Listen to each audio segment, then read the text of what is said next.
Padma art and ಡಿಶಸ್ಗೆ ನಿಮಗೆಲ್ಲ ಸ್ವಾಗತ. ನಾನು ನಿಮ್ಮ ಅನ್ನಪೂರ್ಣ ಜಗದೀಶ್. ಇವತ್ತಿನ ದಿವಸ ನಿಮಗೆ ಹಲಸಿನಕಾಯ್ದು ನಾನು ಸಿಂಪಲ್ಲಾಗಿ ಒಂದು ಪಲ್ಯ ಮಾಡೋದನ್ನು ತೋರಿಸ್ತೀನಿ. ಹಿಂದೆ ನನ್ನ ವೀಡಿಯೋದಲ್ಲಿ ನಿಮಗೆ ರಸಮ್ ಅಂದರೆ ಸಾಂಬಾರು ಮಾಡೋದು ತೋರಿಸಿದ್ದೀನಿ. ಇದ್ರದ್ದು ಇವತ್ತಿನ ದಿವಸ ಸಿಂಪಲ್ಲಾಗಿ ಒಂದು ಎಲ್ಲರಿಗೂ ಇಷ್ಟ ಆಗೋ ಥರ ಪಲ್ಯ ಮಾಡೋದನ್ನು ತೋರಿಸ್ತೀನಿ ನೋಡಿ. ಇದಕ್ಕೆ ಚಾಕು ಒಂದು ಸ್ವಲ್ಪ ಆಯಿಲ್ ಹಚ್ಕೊಂಡ್ಬಿಟ್ಟು ಇದನ್ನು ಈ ಥರ ಹೆಚ್ಕೋಬೇಕು. ಮತ್ತು ಇದರಲ್ಲಿ ವೇಸ್ಟೇಜ್ ಜಾಸ್ತಿ ಹೋಗುತ್ತೆ. ಇದನ್ನೆಲ್ಲ ತೆಗೆದುಬಿಟ್ಟು ಈ ಸೆಂಟ್ರ್ ಪಾರ್ಟ್ ಕೂಡ ಒಂದು ಸ್ವಲ್ಪ ತೆಗೆದು ಮಿಕ್ಕಿದ್ದನ್ನು ಸಣ್ಣಗೆ ಎಷ್ಟು ಸಾಧ್ಯ ಅಷ್ಟು ಸಣ್ಣಗೆ ನಾನು ಹೆಚ್ಚಿಟ್ಕೊಳ್ತೀನಿ. ಇದು ತುಂಬ ಟೇಸ್ಟಿಯಾಗಿರುತ್ತೆ. ಮಂಗಳೂರು ಸೈಡಂತೂ ತುಂಬ ಮಾಡ್ತಾರೆ. ಎಲ್ಲ ಮಂಗಳೂರು ಸ್ಟೋರ್ಸಲ್ಲೂ ಕೂಡ ಇದು ಸಿಗುತ್ತೆ. ಒಂಥರ ವೆರೈಟಿ ಆಗಿರುತ್ತೆ. ಇದು ನೀವು ಆರಾಮಾಗಿ ಟ್ರೈ ಮಾಡ್ಬೋದು.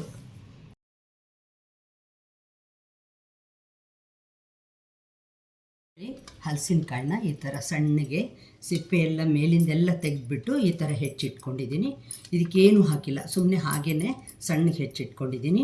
ಇದಕ್ಕೆ ಉದ್ದುದ್ದವಾಗಿ ಹೆಚ್ಕೊಂಡಿರೋ ಈರುಳ್ಳಿ, 1-2 ಸ್ಪೂನ್ನಷ್ಟು ಕಡಲೆ ಹಿಟ್ಟು, ಅರಿಶಿನ ಪುಡಿ, ಉಪ್ಪು, ಖಾರದ ಪುಡಿ, ಬಿಳಿ ಎಳ್ಳು ಮತ್ತು ಕರಿಬೇವಿನ ಸೊಪ್ಪು, ಕೊತ್ತಂಬರಿ ಸೊಪ್ಪಿದ್ರೆ ಅದನ್ನು ಹಾಕ್ಕೋಬೋದು. ಒಂಚೂರು ನಾನು ನಿಂಬೆಹಣ್ಣು ಇಟ್ಕೊಂಡಿದ್ದೀನಿ. ಈಗ ನೀವು ಇದನ್ನು ಇಟ್ಕೊಂಡಿದ್ರಲ್ವ, ಇದಕ್ಕೆ ಇನ್ನು ಮಿಕ್ಕಿದ ಎಲ್ಲ ಪದಾರ್ಥಗಳನ್ನು ಹಿಂಗೆ ಹಾಕ್ಬಿಡಿ. ಇಲ್ಲಿ ನೋಡಿ, ಕಡಲೆ ಹಿಟ್ಟು ಹಾಕ್ತಾಯಿದ್ದೀನಿ, ಮತ್ತು ಅರಿಶಿನ ಪುಡಿ, ಉಪ್ಪು, ಖಾರದ ಪುಡಿ ಮತ್ತು ಈ ಬಿಳಿ ಎಳ್ಳು, ಅದು ನಾನು ಮೊದಲೇ ಹುರಿದಿಟ್ಕೊಂಡ್ಬಿಟ್ಟಿದ್ದೀನಿ. ಇದಿಷ್ಟನ್ನು ಇದಕ್ಕೆ ಹಾಕ್ಬಿಟ್ಟು ಹೀಗೆ ಚೆನ್ನಾಗಿ ಹೀಗೆ ಮಿಕ್ಸ್ ಮಾಡಿಕೊಂಡು ಇಟ್ಕೊಂಬಿಡಿ. ಚೆನ್ನಾಗಿ ಹೀಗೆ ಎಲ್ಲನೂ ಕೂಡ್ಕೋಬೇಕು. ಆ ಥರ ಮಿಕ್ಸ್ ಮಾಡಿ ಕಾಯಕ್ಕೆ ಇಟ್ಕೊಂಡಿದ್ದೀನಿ. ಜಾಸ್ತಿ ಏನು ಬೇಡ ಎಣ್ಣೆನೂ. ಅದಕ್ಕೆ ಸಾಸಿವೆ ಮತ್ತು ಜೀರಿಗೆ ಹಾಕಿದ್ದೀನಿ. ಮೊದಲೇ ಇಟ್ಕೊಂಡಿದ್ನಲ್ಲ ಒಂಚೂರು ಇಂಗು, ಅದನ್ನು ಹಾಕ್ತಾಯಿದ್ದೀನಿ. ಇದೆಲ್ಲ ಒಂಥರ ಒಳ್ಳೆ ಫ್ರ್ಯಾಗ್ನೆನ್ಸ್ ಕೊಡುತ್ತೆ. ಇದನ್ನು ಹಾಕಿದ ಮೇಲೆ ಗ್ಯಾಸ್ ಏನು ಹೈಯಲ್ಲಿ ಬೇಡ. ನೋಡಿ, ಕರಿಬೇವಿನ ಹಾಕ್ತಿದ್ದೀನಿ. ಈರುಳ್ಳಿನೂ ಅಷ್ಟೇ ಇದಕ್ಕೆ ಹಾಕ್ತಾಯಿದ್ದೀನಿ.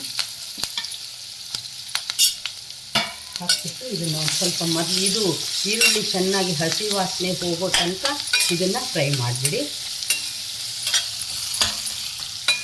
ಉದ್ದುದ್ದವಾಗಿ ಬಿಟ್ಕೊಳತ್ತೆ ಇದು. ಈಗ ಬೆಂಡಿ ಫ್ರೈ, ಆಲೂ ಫ್ರೈ ಅಂತೆಲ್ಲ ಮಾಡ್ತಾರಲ್ವ, ಅದೇ ಥರ ಇದನ್ನು ಮಾಡ್ತಾಯಿರೋದು ನಾನು. ನಿಮಗೆ ಇದು ತುಂಬಾ ಚೆನ್ನಾಗಿರುತ್ತೆ. ಒಂಥರ ಡ್ರೈ ಆಗಿರುತ್ತೆ. ತಿನ್ನೋಕ್ಕೂ ಹಾಗೆ ಕೂಡ ತಿನ್ಬೋದು. ಹಲಸಿನಕಾಯಿ ಅಲ್ವಾ, ಅದಕ್ಕೆ ಇದಕ್ಕೆ ನಾನು ಹಲಸಿನಕಾಯಿ ಫ್ರೈ ಅಂತಲೇ ಹೇಳ್ತಾಯಿದ್ದೀನಿ. ನೋಡಿ, ಉದ್ದುದ್ದವಾಗಿ ಆಯ್ತಲ್ವ. ಸ್ವಲ್ಪ ಚೆನ್ನಾಗಿ ಒಂಚೂರು ಕರಿಯೋ ಥರ ಆಗೋಷ್ಟು ಬಿಟ್ಬಿಡಿ ಇದನ್ನು ಈರುಳ್ಳಿನ.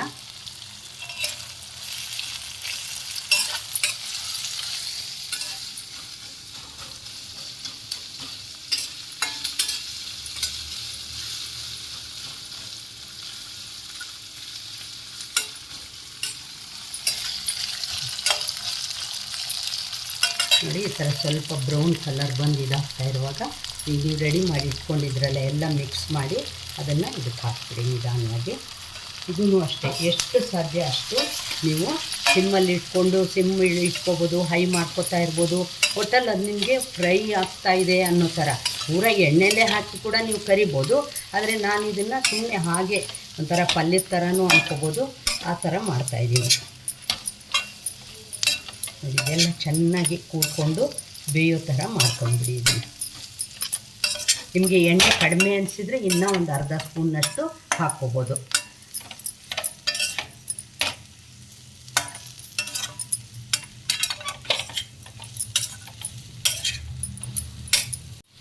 ನೋಡಿ, ಈ ಥರ ಈಗ ಬೇಯ್ತಾ ಇದೆ ಅಲ್ವಾ. ಇವಾಗ ನಿಮಗೆ ಗೊತ್ತಾಗುತ್ತೆ, ಯಾಕೆಂದರೆ ಹಲಸಿನಕಾಯಿ ಅಲ್ವಾ, ಅದೇನು ತುಂಬ ಹಾಗೆ ಬೇಯಿಸ್ಬೇಕಾಗಿಲ್ಲ. ಬೇಗನೆ ಒಂಥರ ಮೆತ್ತಗಾಗ್ಬಿಡುತ್ತೆ ಅದು. ನೋಡಿ, ಈ ಥರ ಎಲ್ಲ ಆದಮೇಲೆ ನೀವು ಲಾಸ್ಟಲ್ಲಿ ನಿಂಬೆ ಹಣ್ಣು ಇಟ್ಕೊಂಡಿದ್ನಲ್ವ, ಈ ಥರ ನಿಂಬೆ ರಸ ಹಾಕ್ಕೊಂಡ್ಬಿಡ್ತೀನಿ ಅದಕ್ಕೆ. ಇದರಿಂದ ಇನ್ನೂ ಒಂಥರ ಸ್ಪೆಷಲ್ಲಾಗಿ ಒಂಥರ ಟೇಸ್ಟ್ ಬರುತ್ತೆ ಅದು.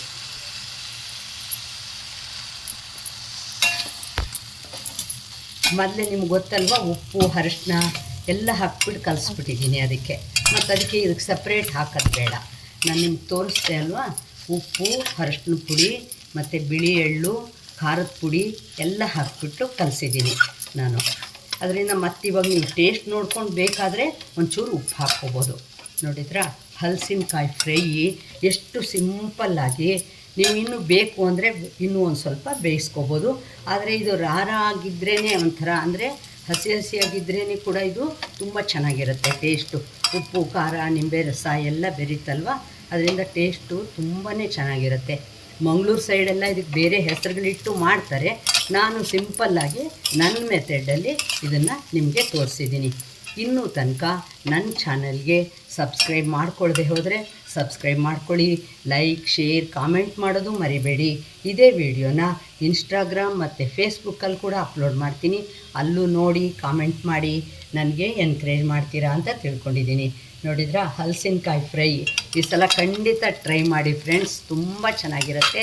ಇದನ್ನು ಹಾಗೇನೂ ತಿನ್ಬೋದು, ಮತ್ತು ಇದಕ್ಕೆ ನೀವು ಅವಲಕ್ಕಿ ಆ ಥರ ಎಲ್ಲ ಹಾಕ್ಕೊಂಡು ಸ್ನ್ಯಾಕ್ಸ್ ಥರ ಕೂಡ ಇದಕ್ಕೆ ಸೇವೆಲ್ಲ ಹಾಕ್ಕೊಂಡು ಹಾಗೂ ತಿನ್ಬೋದು. ಇದನ್ನು ಇಲ್ಲಾಂದರೆ ಚಪಾತಿ ರೊಟ್ಟಿ ಜೊತೆ ಕೂಡ ಇದನ್ನು ನೀವು ತಿನ್ಬೋದು.